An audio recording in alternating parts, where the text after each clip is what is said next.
So today we're going to see the final conclusion of the entire book of Ecclesiastes. He finally takes his attention off of himself and figures out what really matters. That's what we're talking about today in HC Daily.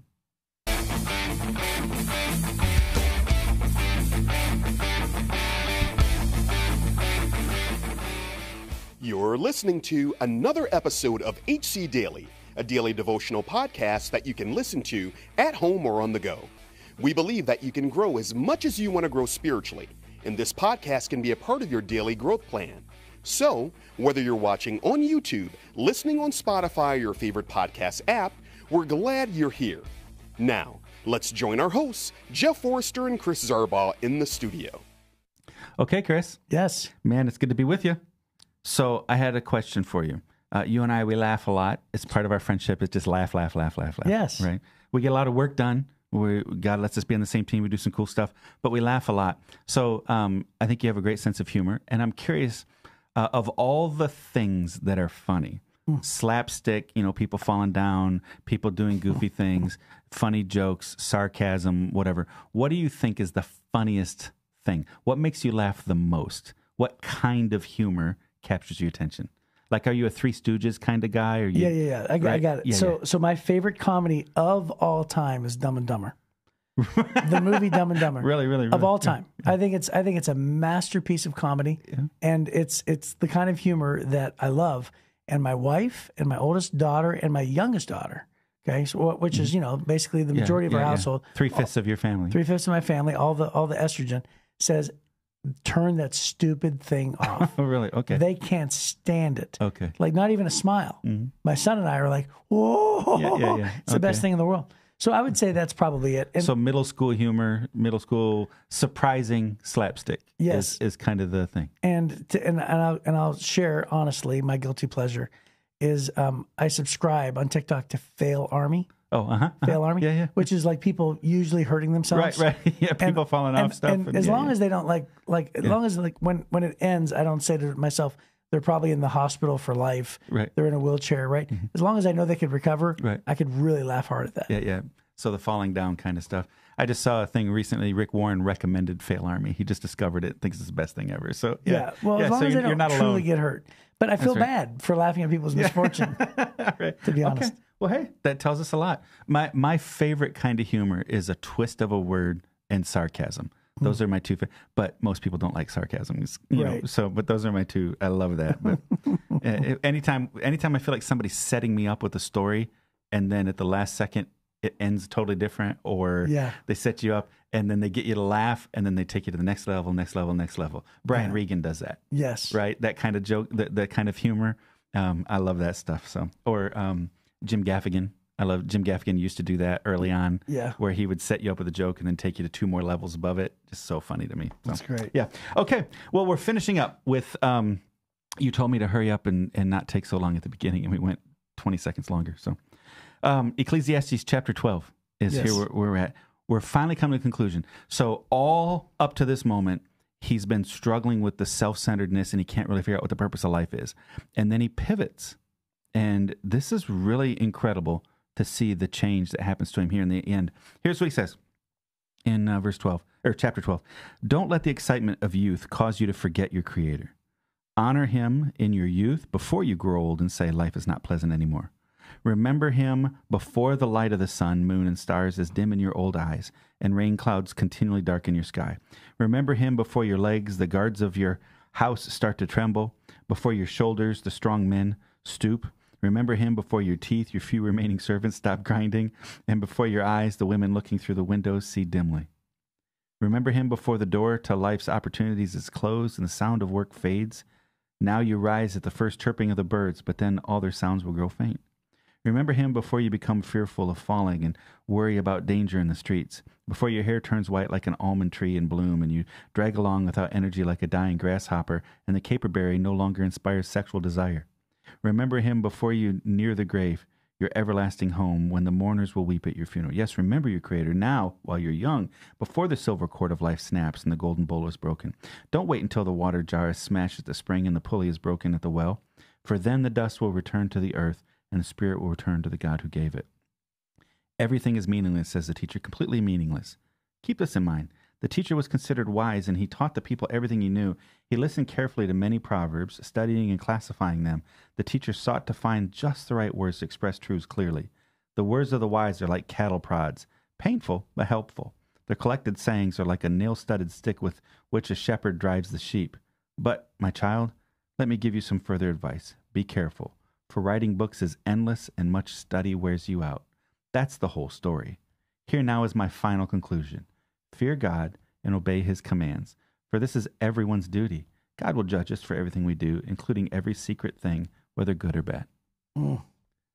So, yeah. So I let me just go ahead and jump right into it. Yeah. So the first 7 verses, I love the thought that Solomon is giving examples and saying, remember God when you're young. Mm-hmm. You know, not because a lot of people, they only think about God when they discover they're going to die. Right. You know, we've all met people who only think about the things of God because they're thinking, oh, I'm going to die, and I don't know what's going to happen when I die. Right. So they start thinking about God, or they start going to church when they're older. Right. You know, and but what Solomon is saying, he's saying, no, do it so that when you're young, you know, your physicality, your brain, your sharpness, your ability to affect, you know, remember God when you're young. I love that advice. Yeah. And I think here what he's saying is, man, I was at my best when I was young and honoring God. Mm-hmm. And as I've gotten older, I took my eyes off of God and put it on the fact that I'm getting old. Mm-hmm. And I think that's what happened is he started getting depressed because he was getting old. He took his eyes off of God, and he's saying now these things don't matter to me. All the enjoyment that I had before in life, I don't have, and I wasn't focused on God during this time, because that's how he concludes it at the end is that's what really matters, is staying focused on God. But I did want to point out here, apparently caper berries make a difference. Right. Yeah, apparently. I don't remember ever reading that before. It just jumped off the page at me. That's the aphrodisiac from back in that day, right? Yeah. That's what that is. So everybody's going to run out and try to find caper berries today, probably. Well, it's like today's raw oysters, right? That's right. And so, but what he's saying is in his older age, he has so many concerns, and he let those concerns take his eyes off God. Mm-hmm. That's what I think he's trying to say. So go back. Remember when in the book of Revelation, he said, go back to your first love. Mm-hmm. Remember? Isn't that Jesus was telling the church? Sometimes we can get caught up with all the struggles of ministry or all the struggles of life, and we forget the first love, and that is God. Jesus, what Jesus did in our life. And so then he's summing up there. Sure, I've started off and I'm ending with the same statement. Everything's meaningless. It doesn't really matter, except let me finish with this. And then he says, God is what matters. Mm-hmm. You know, I found an interesting note here in verses 6 to 8 when he's talking about these examples. It says the silver cord, gold bowl, water jar, and pulley symbolize life's fragileness or fragility. Mm-hmm. How easily death comes to us, how swiftly and unexpectedly we return to the dust from which we came. Therefore, we should recognize life is precious as a resource. It should be used wisely and not squandered frivolously. Mm-hmm. So I love that perspective as well. He's talking about these things that are fragile, and he's comparing them. And of course, you know, we wouldn't necessarily hear it that way because we didn't live in his time frame, but that's really what he's trying to say. Yeah. Life is precious and fragile, so therefore take advantage of it while you're young. Yeah. So this isn't something to be depressed about, especially because you know eternity is coming. So instead, look at every experience in life. You know, I'm 51 now. I feel different about my life. I have a different perspective now. There's things I used to do when I was younger I don't do now, all those kinds of things. But now, this is the first time I've ever had a grandson. How cool is that? That's so much fun. Now, I'm going from the guy trying to figure out how to do it myself to I became a guy who figured out how to lead in teams, to finally learning how to lead whole organizations, to now I'm kind of like you've mentioned here recently too, those young people wanted you to teach them, you know, wise things for living. Sure. We're kind of moving into that statesman kind of a role now where we're able to make an impact on other people's lives. Some people would be resentful of coming to this stage in life, and I'm looking at it going, I like this stage of life. It's the stage of life I'm in. But I think I would be miserable if I thought all these things are coming to an end and then it's never coming back and I don't get any more life after this. But knowing that this is just a season in my existence, and then the day I breathe my last breath on this earth, I step into eternity, and that begins the rest of my existence for all of eternity. And this is just dress rehearsal for eternity. I think this is what he's discovering at this point, is because he references here, don't forget God, and because your spirit's going to return back to him. Suddenly now he has this eternal view again. He didn't but he does, your spirit's going to return back to him. And so then that's why he says, so go back to God. And then at the end, the only thing that really matters, the whole story, my final conclusion is fear God and obey him, because God's going to judge us for everything we do, the good and the bad. Yeah. And, you mentioned you're in that season. Well, I'm in that season too. Yeah. So, I don't have a grandchild yet because you're, older than me. I'm not. On any level. I'm substantially younger than you. Yeah, 6 weeks. But yeah, it is the season because, because to everything, turn, there's a season. Yeah. Turn. Right. Yeah. So any other lessons that we can glean from Solomon specifically besides, take advantage of life. Life is precious. Yeah. Remember him when you're young, not just when you're old. Fear God. Well, I think, we love celebrating this Life Application Study Bible. I just think it's fabulous. If you look at the verses 7 through 8, where he's talking about, we're going to return back to the earth. Our spirit's going to go back to God. It says, stripped of the life-giving spirit breathed into us by God, our bodies return to dust. And in the same way, stripped of God's purpose, our work in life is vain. Stripped of God's love, our service is futile.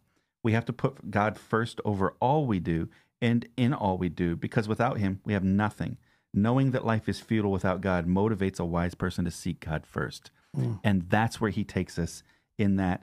Here's my final conclusion. He says, that's the whole story. And he said, the whole story is without God, it's all meaningless. He took 12 chapters to tell us it. And then in the last 2 verses, he says, without God, it's all meaningless. So my final conclusion is fear God, obey his commands. This is everyone's duty, and God's going to judge us. Right? Yeah. And we're going to go into eternity. Yeah, it is interesting how he took 12 chapters to say it. But, when you're the wisest man who ever lives, if you get in a dark place, you have a lot of thoughts. Yeah. Right? Because your brain is firing on more cylinders than most people's brains. Right. So I love it. And I think that in the end, Solomon was a person who loved God, as we sort of summarize his whole life. Yes. That's, we're moving on from this, right? Right. So, he's a person who loved God. He, for the most part, followed after what his father David modeled for him. He ruled Israel with wisdom and judgment, and he's revered as a great king. It's just that toward the end, he lost his way. Yeah. And so, again, just kind of reminding, we can celebrate the great moments in a person's life and learn from the weaknesses. We don't have to hate these people. We just go, okay, I'm gonna aspire to the very best that I see in front of them. And that's why God gives us all these people as an example to us. Yeah. So that's what we're going to do with Solomon, hopefully. Yeah, well, that's what my college professor said. Eat the chicken, spit out the bones. Yeah. Mm-hmm. And then he used to say, but oh, that chicken. Oh, that chicken. Yeah, that's a good chicken. Yeah, it is. Yeah. So Solomon's life, that's it for us. So we'll see you next time on HC Daily. Thank you for joining us today. If you enjoyed this podcast, please help us spread the word by liking this episode and sharing it on your social media platforms. Be sure to leave a comment and review, and don't forget to give us 5 stars. When you do, you help us reach even more people who need a daily devotional like HC Daily. If you'd like to hear more from Chris and Jeff, they're both teaching pastors at Heritage Church, located in Southeast Michigan. You can get more of their messages by clicking on the Messages tab at heritagechurch.com. Be sure to join us again soon for another episode of HC Daily.